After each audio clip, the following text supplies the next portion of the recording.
வெளியூர் பயணமா? ரிசர்வேஷன் கிடைக்கலையா? படிக்கட்டு ஏறி இறங்க ரொம்ப சிரமமா இருக்கா? டிராப் டாக்ஸி புக் பண்ணுங்க. ஒரு வழி கட்டணம் மட்டுமே. டிராப் டாக்ஸி, எங்கும் எப்போதும்.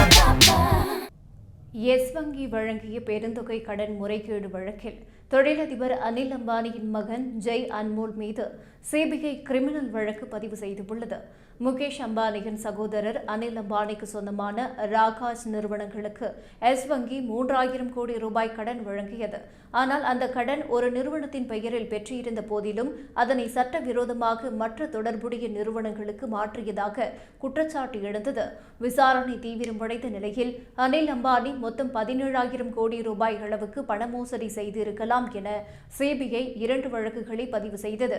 அதே சமயம் பண மோசடி தடுப்பு சட்டத்தின் கீழ் அமலாக்கத்துறையும் தனி வழக்குகளை பதிவு செய்து அனில் அம்பானிக்கு சொந்தமான பல இடங்களில் சோதனைகள் நடத்தியது.